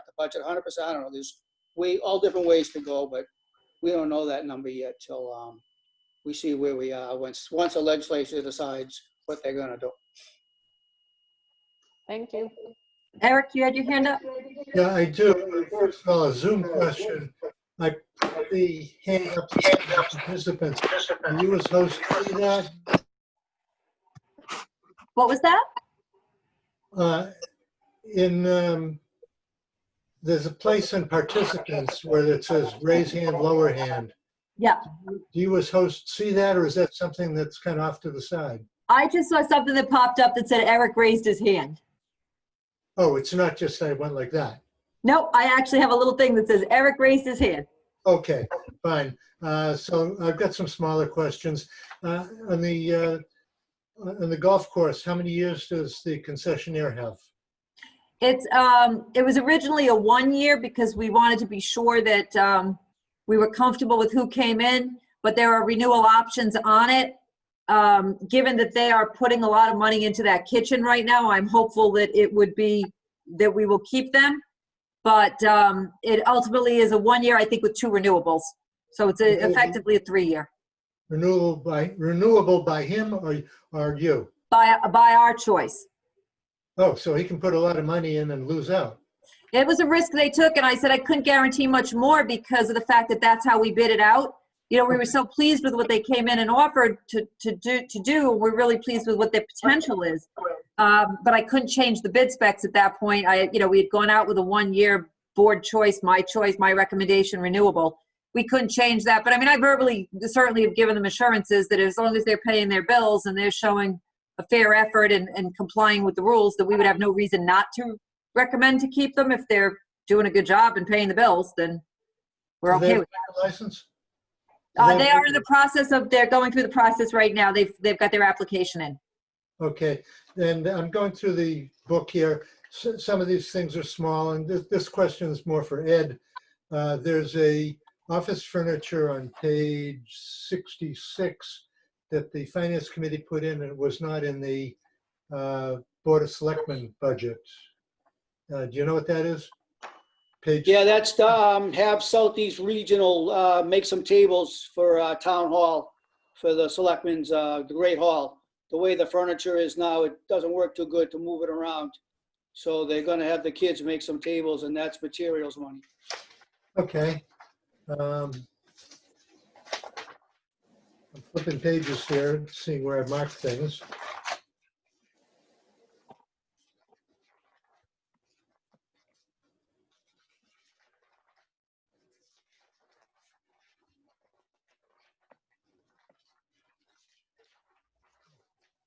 I had more. Where's, oh, the DPW has been putting some kind of tar looking, some black stuff on the streets to patch up the cracks. Where is that in the budget? Is that They have a highway? highway, yeah, they have a highway materials line item, I believe. That would be in the highway section. Page 92. Hold on, let me get that. It's paving materials. Yeah, it's in that grouping. Yeah, let's see, sidewalk construction, equipment repairs, paving materials, I believe. Nope, that's zero, so they must have moved it to somewhere else. Oh yeah, miscellaneous construction materials and supplies. And then there's a yeah. Miscellaneous construction materials and supplies, I believe that is. $20,000. Yeah. Okay. There's also, the street sidewalk well services, that's services. Yeah, I believe that is the line item that comes out under. All right. Moving along. Nope, that one's all right.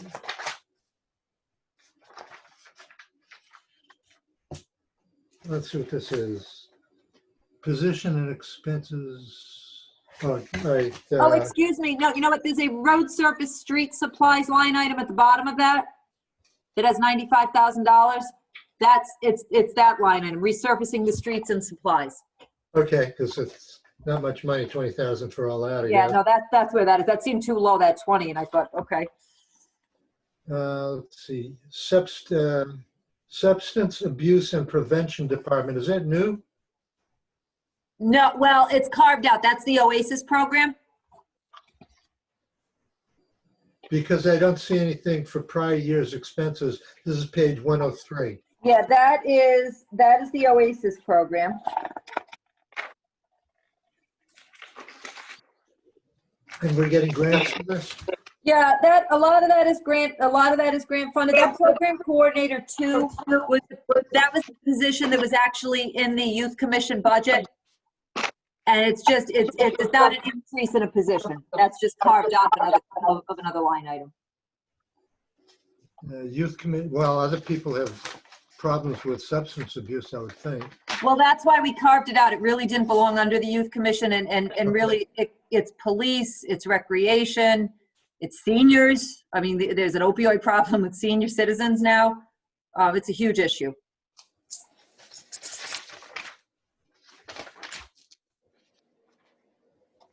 Let's see. Water department, pumping station operator 1. It's hard to follow these lines. Got a couple rulers out. Something went up 93.61% on page 115. That's pumping station operator 1. Yeah. Why is that so much more than approved in 2020?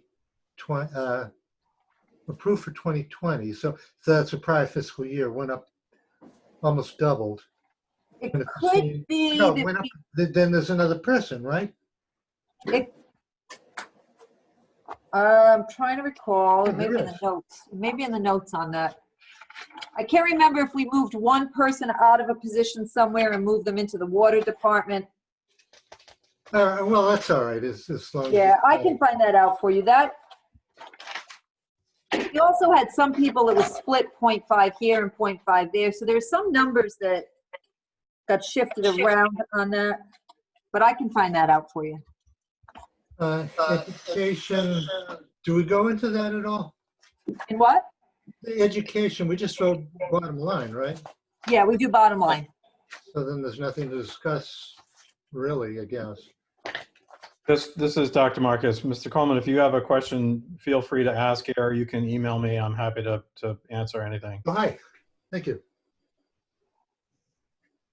I didn't see anything specifically. Gotcha. All right, I'm gonna mute. Thank you. So we're a little later than our slotted time. I'm happy to stay and do a quick run through on the two contracts if you would like me to. Those were both supported unanimously by FinCom, and I'm very appreciative of FinCom. Robin, I have a quick question for you. Are we still paying Canton for the water line? I don't believe so. Let me We find finished- that out. That's a We great finished question. paying that, huh? I think we did. Ed, do you know? We paid the line off this budget year. Yeah, I think this was it. I don't think we have it in next year's budget. There's All right. one piece left. It was two pieces.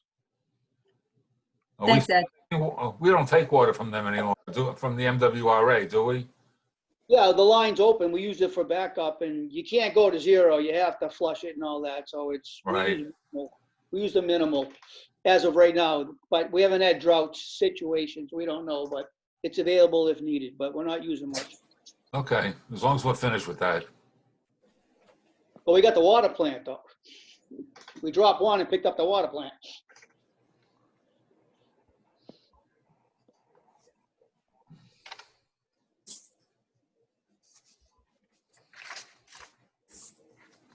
Anything else on the budget? Well, question for the superintendent of public schools, if I can. The amount that you asked for was greater than what the finance committee approved. Is there any problem? Are you going to be asking for more money, or does that seem to be fine with you? What do you think?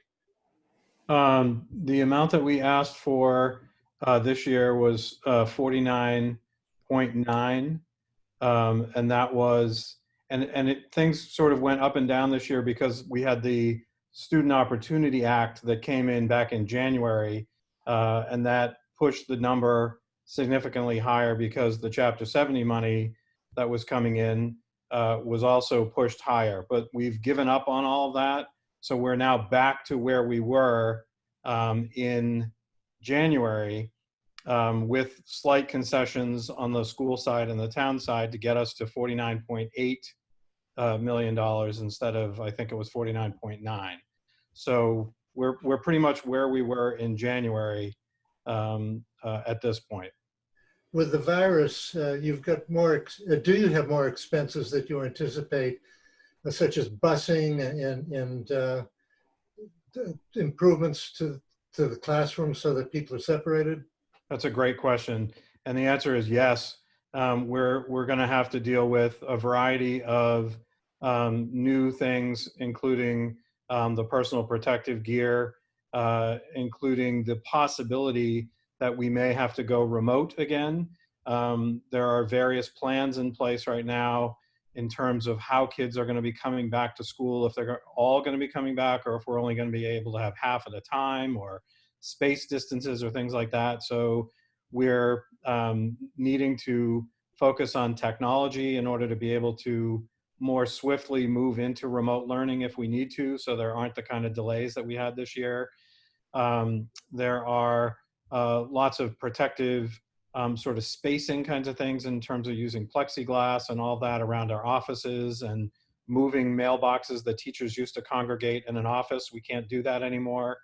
The lunch situation, we're planning to be different, where we're not necessarily going to be in cafeterias, but we're going to be in classrooms or smaller spaces or things like that. So, and then there's the question of staffing and the need for us to, one of the clear requirements is going to be in terms of the medical procedures, where the nurse's office can be a place where kids can go if there's a cut or a scrape or something like that. But if they're showing any signs of sickness, COVID-19 in any way, they have to be in a separate room. So we're now setting up separate spaces and potentially having to hire assistants or something to that effect to monitor and take care of kids while they're waiting to be picked up.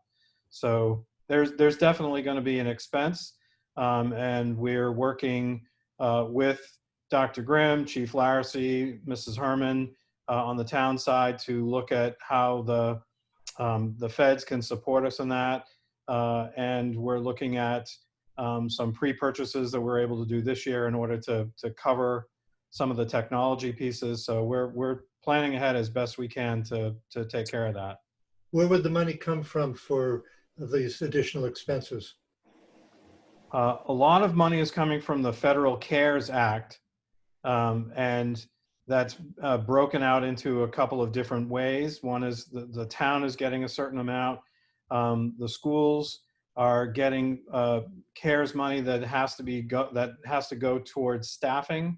So that's essentially being used for that, not nearly as much. And then there's FEMA that came in, and they were doing some initial funding there. So a few different sources in order to take care of some of those things. So you expect to be all right in that department? Yeah, I mean, I think if the budget comes in at the 49.8, some of the things that we're doing on our side, as Dr. Grimm mentioned on the municipal side, we're working really hard to use austerity measures and not, we're holding back on some positions that we think we can. We're freezing spending in a whole bunch of different places so that we're not going into July 1st and suddenly buying materials and supplies that we might need. We're actually holding on as much of that as we can, really in anticipation of potentially either needing more positions, needing more PPE or technology, or simply having to re-examine the budget in the fall. And lastly, the police department funded 2 resource officers for the schools. Some commentators think that's good, some think it's bad. What is the school department's opinion on the resource officers? The resource officers, just to be clear, the school department moved the allocation for resource officer funding over to the police department several years ago. So it isn't funding that we are trying to get a hold of or whatever at this point. It's funding that we moved over there in order to allow the program to continue. Our resource officers are doing great work and making connections with kids.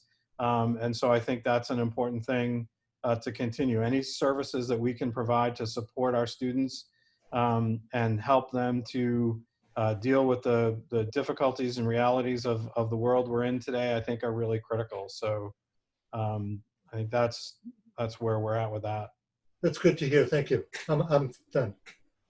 I just want to add, one of the things that we're talking about is the aid from the Commonwealth.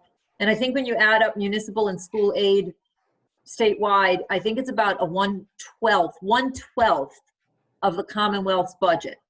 If they were to cut 10%, for example, from state aid, they would decimate the communities. All of us, not just Stoughton. They would decimate communities. And yet they would only get a return of about 1.2% on the total state budget for decimating us at 10%. So we're sort of hopeful that they will not take that position. Town managers are writing letters, school committee members are writing letters. Talk to your legislators, talk to our state reps, talk to everybody you can, because the front line, what Dr. Marcus just talked about, that's the front line. The school department having to adjust to COVID education is the front line. Our police department dealing with the increase in domestics and drug use and all of those things that we're dealing with, plus the social issues that our police deal with. That's the front line. Our paramedics, our rescue and ambulance services are the front line. Dealing with the federal money happens at the municipal level. So it's very easy for the Commonwealth to cut us, but we have to take care of ourselves. And we really need to continue to emphasize to our state legislators that that's absolutely critical and that we are going to hold them accountable for helping keep us intact. And I think that message has got to come from every town meeting rep, every board of selectmen, every school committee person. we at the municipal level have got to fight to maintain that funding. That funding is all coming from taxpayer dollars from all of our communities. You know, that money is just, we're simply asking for back what people in the Commonwealth of Massachusetts are paying in. And it is, in our case, this goes directly to services. Dr. Marcus needs that money and probably needs more in an increase in funding if they put those mandates and regulations down on education. That's going to be, if they're unfunded mandates, bad enough if they're unfunded, but if they're reduced funded mandates, it's going to be devastating. And again, we're not the only town. I mean, I go to a Norfolk County Town Managers meeting, and we sort of chew on this all the time, that it's easy for the Commonwealth to say, yeah, we'll cut something from state aid, forgetting that we still have to do the work regardless. And a lot of our municipalities are not fat. We are not running a fat budget. We are not wasteful in our budget. And, you know, we don't have the luxury of some communities that have, you know, huge, commercial real estate money.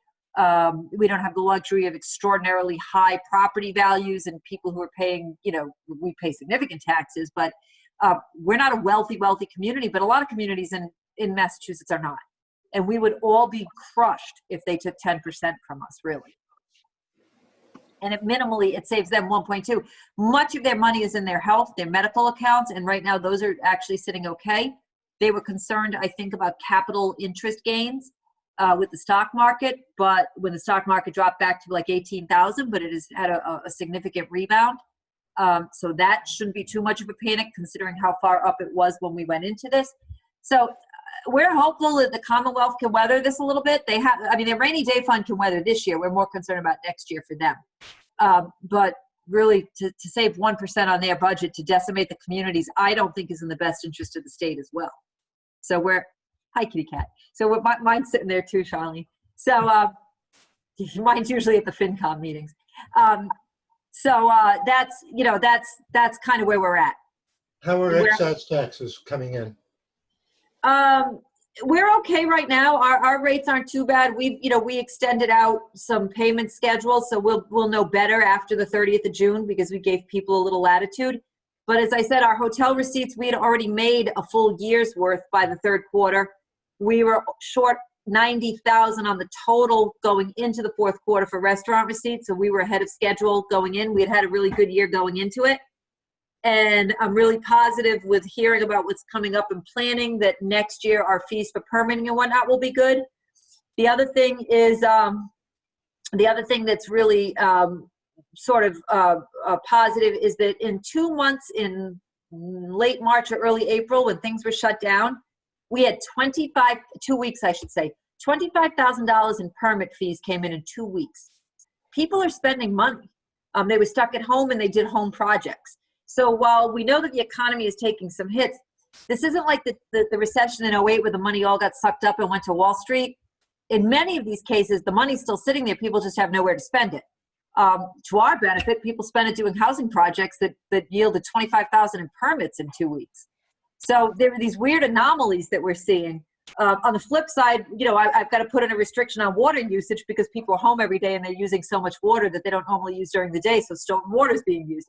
So, I mean, there are weird trends that we're having as a result of COVID that are kind of hard to anticipate. But I mean, I guess in the end, all I'm asking for on the budget, or all I'm asking for, a huge ask that I have of you is your trust.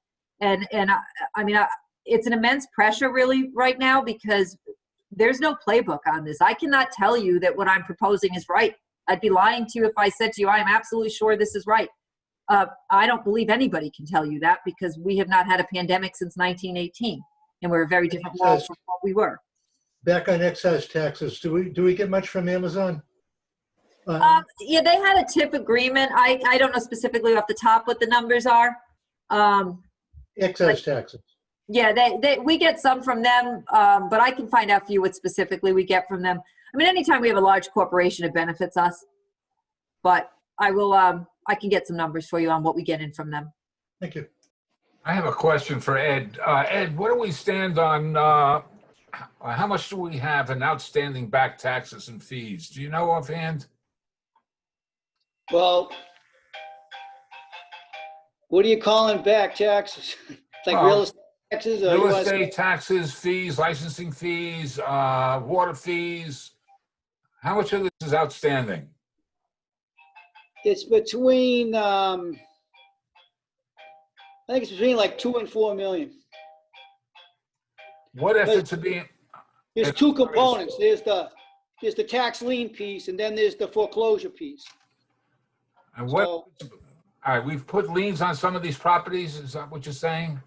nah, just a term. It's, we went through the process of perfecting a lien on their house for not paying your taxes. And then if you don't pay for so many years, then we foreclose on you and take your house. But that's kind of the process. But it takes years for that to come about. All right, so you're saying that we're roughly between $2 and $4 million that are outstanding that people owe to the town? Yeah, something like it's out there. Yep. But the general collection rate in town is relatively good. We do have a Right, relative, that 2 to 4 million is outstanding over a course of several years. It's still a lot of money. It is, because it would help pay half of the departments in some cases. And we had these people going. Many years ago, we hired an outside service. When I was on the finance committee a number of decades ago, an outside service, they got a percentage of the amount that they collected as their fee. And we picked up at that point a lot of past due amounts. And I think maybe that's something we should be looking into again somewhere down the line. Yeah, we were looking into that before the COVID hit. We were going to do an auction of town properties. They're compiling a list that they were going to sell. We talked with, I forget the name of the company. They do the tax titles. They sell them off and they buy them and things like that. We're looking into that. The treasurer published the names of people in the paper 2 or 3 months ago for the deadbeats to pay up. So those are in the works. It's just COVID kind of put a kibosh on that for right now. All right. As long as we're looking into it and we're doing something in that respect. The last question I have is, Robin, you said fire has a contract? Because the warrant only has DPW. Yes. So if there's another one, was there a hearing by the finance committee on that contract? Yes. Yes, FinCom voted unanimously to support that one as well.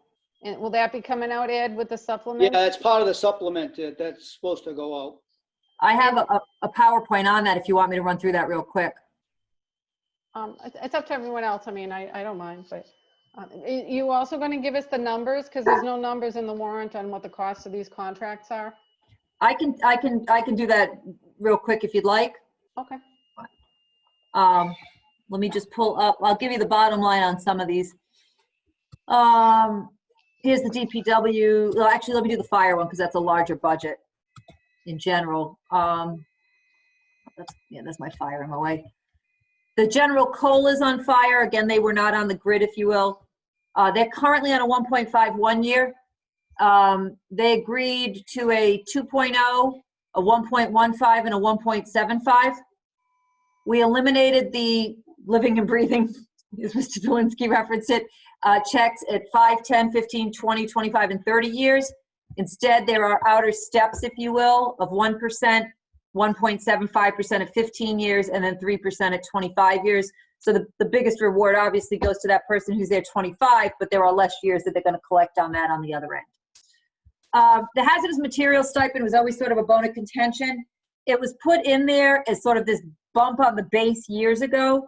It is not an additional 2.5 every year, but the way it's worded makes it appear that it is. We just want to make it what it is. It's their salary. No shadow, as Pat referenced, like a shadow grid. No salary, no backhanded 2.5 like everybody else was getting. It was a 2.5 on their base. It went in. It's reflected in the wage scales that we have now.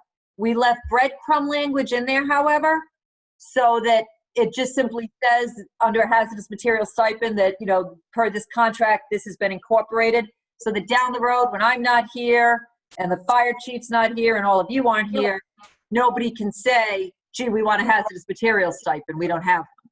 It's already been rolled in and done. We created a level called probationary firefighter, which is a step that we never had. That person does not have the initial 2.5 in his salary.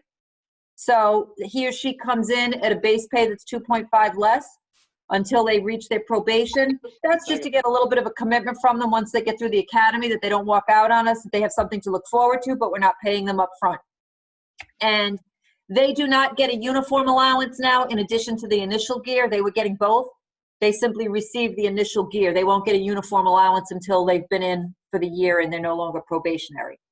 We recalculated the sick time buyout. We had a situation where people could choose the personnel bylaw or the contract, whichever was better on their buyouts. This was set up by a former HR director. It's crazy because I'm operating under two different documents. In the case of sick time buyout for fire, it depended on what year a firefighter retired and how much he or she had left. So I didn't have a consistent buyout for fire. They could calculate their numbers and pick and choose. We asked them to pull back, and you either have what's in your contract or what's in the bylaw. If the benefits are in the bylaw, we'll roll them in the contract, but let's keep it clean. So they agreed to that. But what we did is, in a lot of departments, sick leave buyout becomes very expensive for us. But in fire departments, if they use too much of their sick time, it's actually a greater cost because we have to pay overtime. So we want to disincentivize excessive use of sick time. So what we've done is, if at the end you have less than 75 days, you don't get any buyout. If you have 75 to, I think it's 150, you get a certain percentage of buyout. And if you have more than 150, you actually get a greater percentage. So when they retire, they get a little bit bigger of a check, but they've cost us less along the line because of the overtime cost by actually coming to work, because sick time in fire departments is a huge problem nationwide. We increased the uniform allowance on them and DPW. IRS regulations are such that we have to, it's a taxable benefit. And so unions that had a uniform allowance in contracts, part of the agreement was that we would offset that. We added aunt, uncle, niece, and nephew. I have a typo in here, to bereavement language for bereavement day. Here's the financial impact for the town.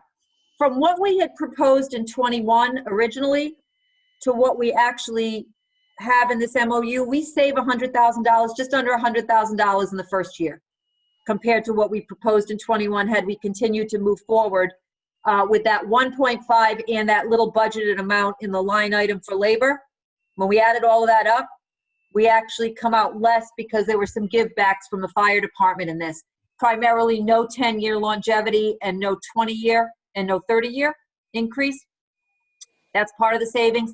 The other major savings, as I explained, is that we created the assistant chief, who is a non-union position. So the chief actually does have a non-union assistant to step in for him, who will not get overtime when the chief is not available, who can assist him in grant writing, who can assist him in discipline. We traded that off with one firefighter position that typically we can't fill anyway because we can't usually get enough recruits. And the difference in the salary for that is more than made up by the fact that we got them to agree to no longer taking a 3% stipend for day staff. The 16 administrative positions that we had in the union all got a 3% stipend in addition to their salary to be on day staff. We eliminated that. Additionally, the chief is restructuring the assignments of those 16 positions so that we no longer need a line item of $38,000 for box alarm, for overtime alarm. And even though that doesn't show up in the MOA itself, you'll notice what you will see the out year if this budget is approved. There's a $38,000 line item in our budget for alarm overtime. We will no longer need this with the restructuring that's going on the administrative side of the police department. So those are the highlighted areas where we're getting some savings there. In year 2 of the contract, the increase with the 1.5% COLA and the structure is a $73,000, and the increase over 23 is 90. Effectively, for a 3-year contract compared to what's budgeted, we're looking at about a $63,000 increase over the next 3 years.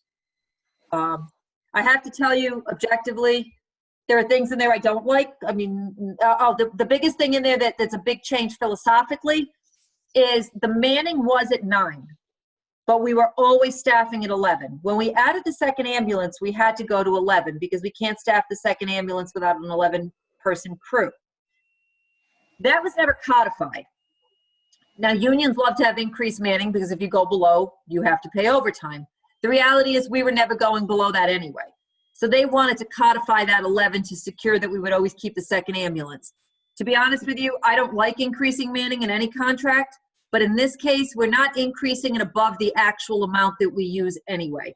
If we were ever to go below and lose that second ambulance, we lose revenue. And in fact, there may be some cost to us because we'd have to have mutual aid. And Is we the would, revenue? enough to cover? Because in the past, we paid overtime to run that second ambulance. Well, and so the revenue pretty much does, but one of the other agreements we got in this is that they can have less people off per shift on vacation and personal and earn time. So on a 12-person crew, they used to be able to have 6 people off if it was vacation. Now they can only have 5. And they can only have 4 on combination of personal and earn time. So we did reduce the number of people who could be off at any given time. The chief indicated that would be a savings on the overtime that would help offset to ensure that we stayed at the 11. The reality is, even when it went below 11, we were still paying the overtime because the loss on the rescue revenue, and you heard, as Ed said, that we actually have a little extra in there that we were able to take back and buy the ambulance in cash. So the trade-off is there. I hate increasing manning philosophically, but in this case, we're not really raising what we're doing. We're just, the chief never goes below 11 regardless. So that was the trade-off for them that they wanted. There's no direct financial implication right now for that. It just locks us in more than we'd want to be normally. But in trade for a 1, a 1.5, and a 1.75, I have to tell you, from an IAFF negotiating standpoint, I'm pretty happy with those raises. Eric? Oh, you're muted. I'm unmuted now. I'm unmuted. Okay. Question on recycling, if it's appropriate to ask now. Does that save us anything as opposed to just having regular trash pickup, or is it just something mandated and we do it? Oh, that's complicated. Okay. So recycling used to save us a lot of money because we used to be, our tipping fees would go up. We used to be encouraged to recycle. Believe it or not, because there aren't buyers for the recycled materials anymore, recycling, unfortunately, doesn't financially benefit us the way it did. Environmentally, we still support it. We do need to take a whole hard look at trash in Stoughton. And you talk about a third rail, Pat. I was born the day I came. Trash is like a massive third rail in Stoughton. But it does need to be looked at some point. I'm going to have to sit on that third rail and electrocute myself probably. So do we have to have this recycling by law? Well, I believe there are laws in place, but I also know that, you wouldn't want to eliminate it. And we do have tipping fees. I mean, you would still have an increase in your tipping cost. But looking at where we send it, it's a larger process. And I really think I need a team of people to take a hard look and make some major recommendations to me. And that team is going to have to include people who are expert at the state law on this as well. And do we I'll leave need it at federal that. grants? Are there federal EPA grants that might be looped into this? All of that. Okay, thank you. Anything else on the fire contract? I can go to DPW really quickly if you'd like. Yeah, I just want to, it's not this bad. Is the deputy police chief union? No, that's fine. No. Okay, thank you. And I want to clarify, the word deputy in police is different. There's a deputy chief in fire. That's a union position. In fire departments, the number 2 is typically called an assistant. In police departments, the number 2 is typically called a deputy or a commander in many cases. He is not in the union. Okay, thank you. So we're setting up a mirror, basically, a number 2 that's not in the union. All right, let me quickly go to DPW. I appreciate your indulgence on this, guys. I know we're going a little long, but... So DPW has about 50 people. All but 2 were on the grid, which meant that they automatically all got 2.5% raises while we were negotiating this. We, by law, I talked to the attorneys, we could not stop that. The only 2.5s we could hold on were people who were off the grid, which was only, I think it was 2 gentlemen who were off the grid. So effectively, for year 1 of the contract, which is the current year we're in, they got 2.5s. Part of this agreement is that we would make whole those other 2 guys. We're not going to leave 2 people out of that at this point. But briefly, what we did is we eliminated the automatic 2.5 over 10 years. There's no longer a grid. There is instead a new grade and classification system that has 4 steps of 1.5 between steps. They come in at step 1. By year 4, the only thing they are guaranteed is 4.5% versus 10% in the first few years. Then they would get whatever COLAs on top of that are in there. But it's still going to be ultimately less than the guarantee. The COLA is applied on top of that for those 4 steps, as you can see. Year 1 of the agreement, again, moved everyone into the new system. So there are some people in year 1, when we slotted them now into the new grade system, there are 2 or 3 people who got, like, one guy got 5%, one guy got 3.9%, not in addition to the 2.5. but just where we had to place them on the new classification system. We raised the bottom hiring step in this because we were actually having trouble getting DPW people in. So we raised the bottom step a little bit on this one as a start point. But overall, in the end, the numbers work pretty well for the town. FY21 is a 1.5% COLA and 22 is a 1.5. We've got 2 years of 1.5s. So ultimately, only the guys, and I think it's 13 or 14 people that are on the grid, the new grid, only those people get a 3%. Everybody else, which is another 30 people, only get a 1.5. Ultimately, we're getting a large savings for the town on this. Where they make a little bit back is they asked for an increase on their overtime premium. I think they were getting 10% on their overtime premium for snow, only for snow removal. So my theory on this is, look, snow removal is not easy. They do a phenomenal job. And if I'm paying people an increase, I'm paying it for actual hours that they're doing this particular work, as opposed to increases in salary on a 2%, let's say, COLA, where I'm paying overall all the time. I would rather pay people for the work they're doing. It is hard work. We are now requiring CDLs, and they have to maintain those CDLs, those commercial driver's licenses. So we're paying them for that level of quality work. We did some clarification. We had guys who work nights and weekends, are on call at water. By law, they should be getting offered some compensatory time at overtime rate, and we were not doing that, so we basically tweaked that to comply with the law. They wanted an addition of Christmas Eve as a holiday. We agreed that we would add the evening of December 24th. We don't want to call it Christmas Eve per se, but from 3 o'clock on December 24th would be the beginning of the December 24th holiday. We will not give from like noontime on. They asked for the same thing for New Year's Eve. We would not do it as an increase in hours for New Year's Eve. And again, this would only be for overtime. This would be if we had a snowstorm, for example, on those nights. And what we did with New Year's was we shifted the holiday from midnight December 31st to midnight January 1st to 3:30 December 31st to 3:30 January 1st. So if they get called in at 4 o'clock on January 1st for snow, they're at regular overtime. There's no special holiday rate. But in fairness, if they get called in at 11 o'clock on New Year's Eve on a snowstorm, they're expected not to be drinking, not to be partying. If there's snow in the forecast for New Year's Eve, this is a way to try to say, okay, look, we understand that's really the holiday or the celebratory time. By 5 o'clock on New Year's Day, you want to be back to where you need to be and at regular overtime, not holiday overtime. So we kind of had a little bit of an agreement there. We decreased their sick days by 2. They wanted an increase in their personal days. That was fine with me because you don't get paid out personal days when you leave. Earned time, they wanted it gathered in monthly increments. This is just to keep them in line with other unions. They additionally wanted aunt and uncle added to bereavement. Their uniform allowances reflected the changes that I mentioned for fire. And they agreed that they would maintain all licenses they are required to possess at the time of hire. So if we require a CDL at the time of hire, they're required to keep that CDL throughout. That's on them. The overall impact for the town this year, that if that agreement goes through, we will retroactively owe them $14,550 in the snow budget. The average every year is about 24, but we had a good year this year. In 21 and 22, the average, when I say the 24, that's what this increase to the 15% is going to cost us.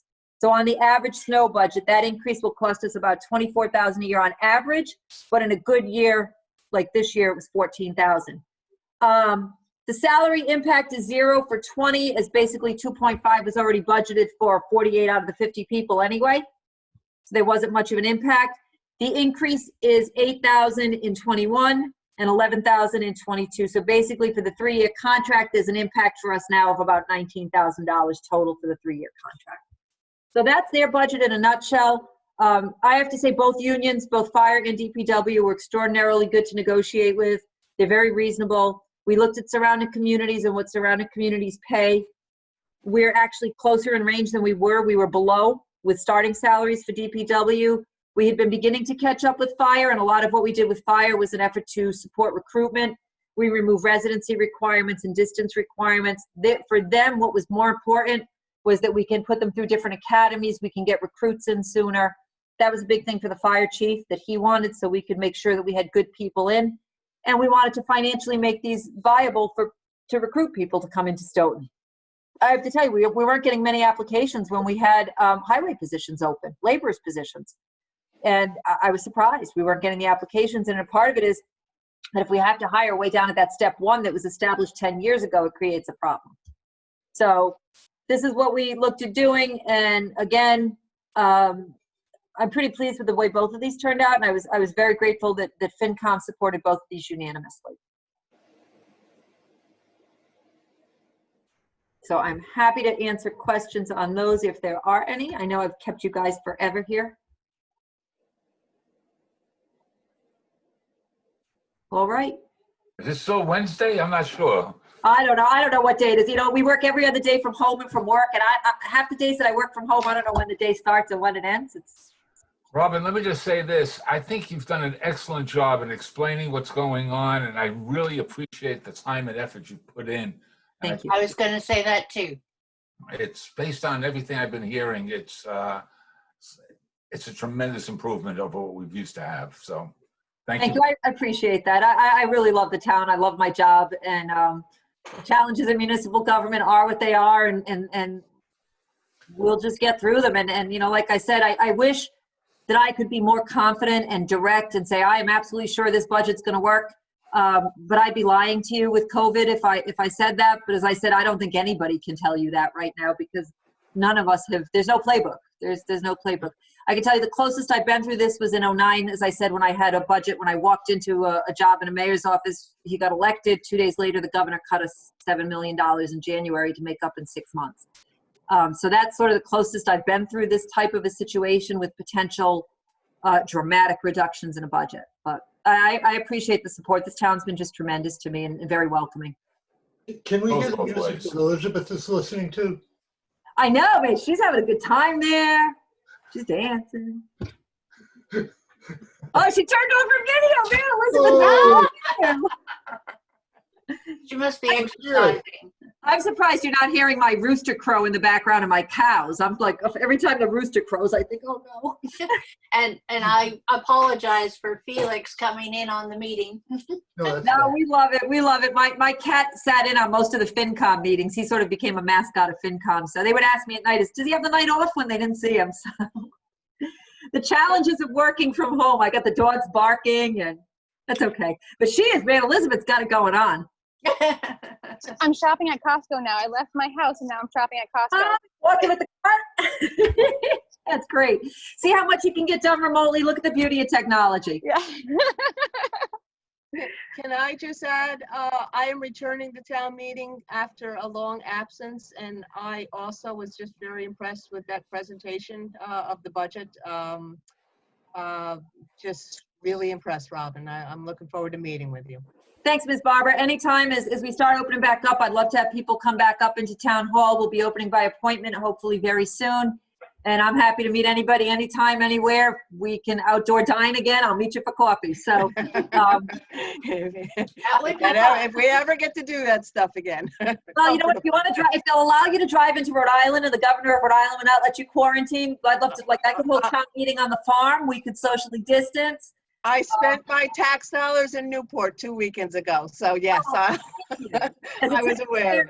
As an income taxpayer, as Rhode Island scoffs my Massachusetts income tax, I will say thank you to you. No, we had a great time. Well, thank you all. It's a pleasure. I love working with you all. You ask great questions. You keep me on my toes, which is my job.